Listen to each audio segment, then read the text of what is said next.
The ritual to be completed before dawn. It has to be finished or everything will fall apart. She is near the end of the chant. Then a sound. Footstep. Distant. Then closer. She froze. Her hand stopped. Her breath stopped.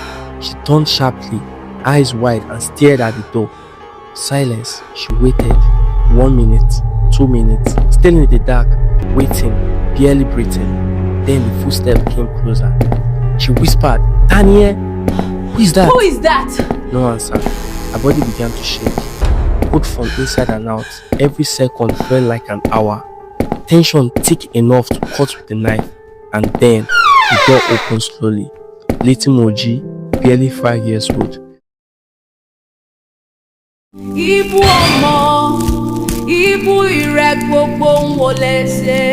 She had every expensive jewelry her husband ever bought for her locked inside the drawer. She drove the finest cars, but wore the same clothes every single day. And every night at 3 a.m.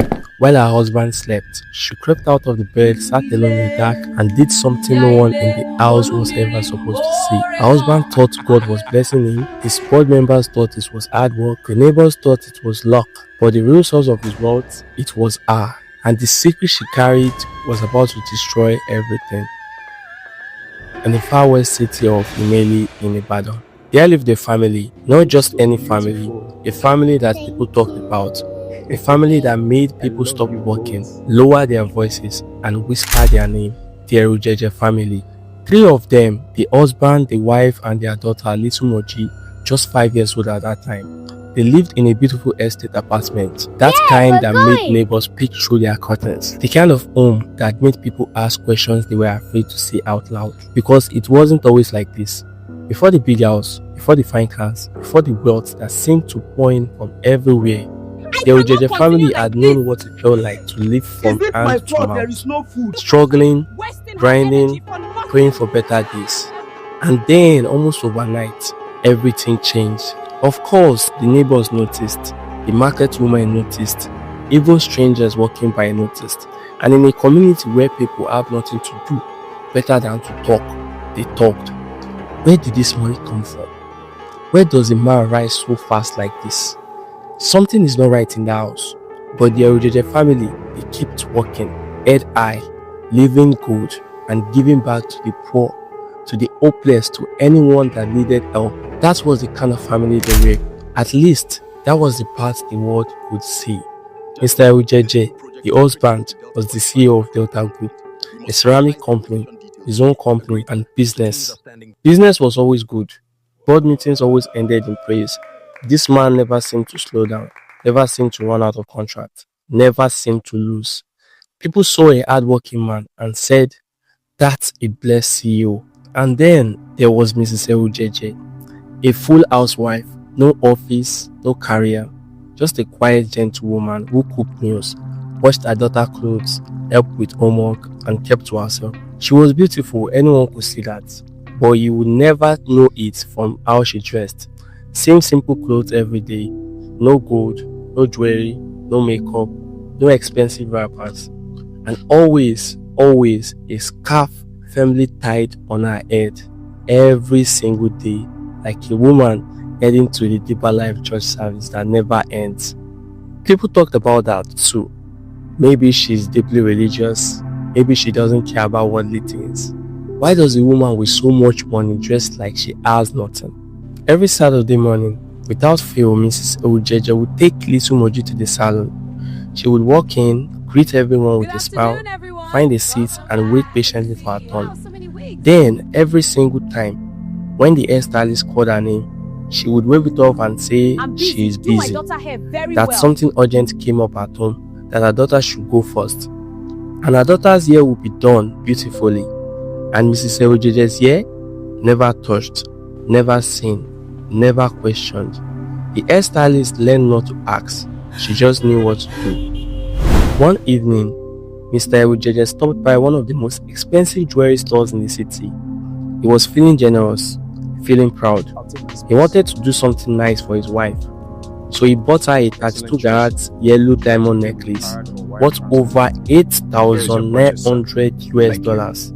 That is roughly 12 million naira. A gift for a queen, He came home, presented it with love. Mrs. ERUJEJE smiled. She was surprised. She was happy. She hugged him tight.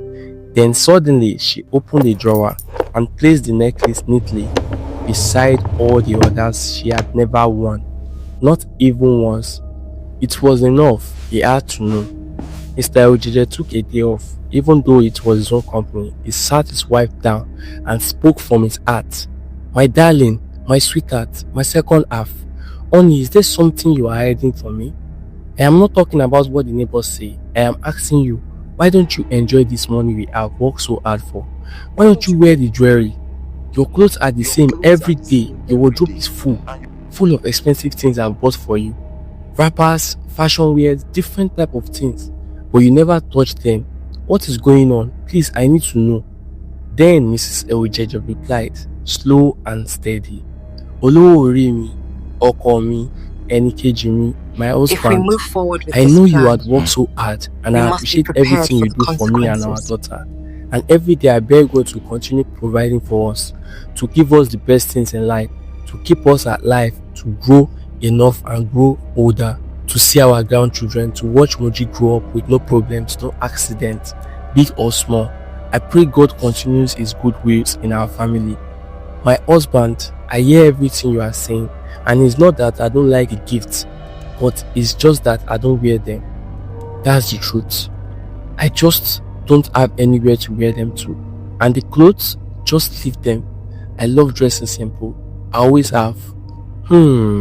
He listened and nodded. He decided to believe her. The next Sunday morning, Mr. ERUJEJE woke up hoping to see something different. He got dressed in his finest. Little Moji was in her best Sunday clothes, looking like a small princess. And Mrs. ERUJEJE, same style, same simple clothes, same scarf. Although he didn't argue, he didn't make a scene in front of their daughter. He just walked to her slowly, pulled her into a hug, pressed his lips to her forehead and let it go. The three of them walked out of the house together, him holding Moji in his arms, her holding her Bible. A beautiful family from the outside, but a mystery from the inside.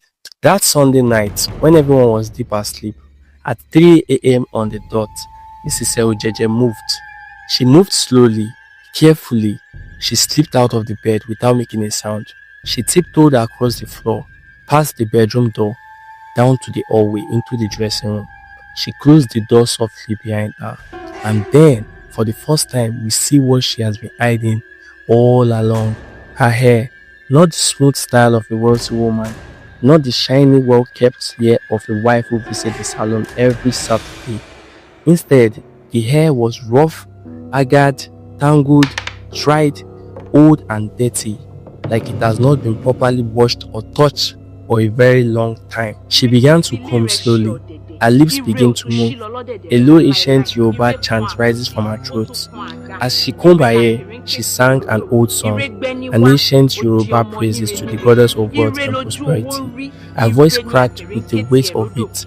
Tears dripped down her face, one by one, and she kept going, crying for blessings, crying for riches, crying for abundance to keep flowing into the house. She sang as low as she could, barely above a whisper, but half asleep, eyes drooping, maybe sleepwalking. It was Moji. Mrs. ERUJEJE exhaled. Her shoulders dropped. A small, tired smile crossed across her face. "Ọkọ mi, Moji, come here. Come to mommy." Moji ran to her. Mrs. ERUJEJE scooped her up, held her close, let the little girl lay her head against her chest. And just like that, Moji fell back into a deep, peaceful sleep right there in her mother's arms. Morning came. Life continued. The ritual continued every night. Same time, same prayer, same ancient home, same tears. And the family continued to prosper. Money kept coming. Contract kept coming. Mr. ERUJEJE kept praising God. The board members kept clapping. But on one afternoon, something came knocking. A knock at the door. Mrs. ERUJEJE opened it. A woman stand there, older, with a strange kind of smile. Her eyes too calm, too knowing. A stranger, or rather someone who looked only like a stranger. It was Rose, a classmate from primary school. Decades ago, A loner back then, always little older than the rest. A little off, but no one had noticed that much back then. You can come in. Mrs. ERUJEJE was surprised, a little unsettled, but she smiled and welcomed her in. Both women sit on the couch, silence for long, awkward moments.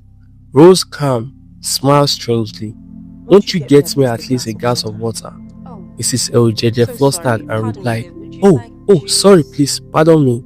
Would you like a juice or a coffee maybe? Rose replied, a glass of water will be fine. She brought out the water. They sat, they talked.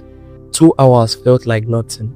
Laughing, sharing life, catching up on careers, marriage, children, travels. But all through the laughter, Rose kept staring, that strange calm, that odd smile, like she was watching Mrs. ERUJEJE more than talking to her, like she already knew something. Rose suddenly asked to see a family photo album. Mrs. ERUJEJE stands to go and get it. Rose stands behind her, and in one quickly motion, she snatches the scarf off Mrs. ERUJEJE's head, and then Rose made a move. Mrs. ERUJEJE spun around, fury in eyes. She pointed straight at the door. Get out! Rose laughed slowly and walked out with the scarf in her hand. Mrs. ERUJEJE alone, shaking, searching frantically for the scarf, overturning cushions, looking everywhere, nothing. She tore the living room apart looking for the scarf, that specific old simple looking scarf. Not the Gucci one, not the expensive ones. That one, it was gone. With trembling hands, she took another scarf from the dressing room, a Gucci one, an expensive one, and wrapped it on. Then she drove to pick up Moji from the school, quietly, shaking, thinking, was Rose sent here to destroy everything I have built?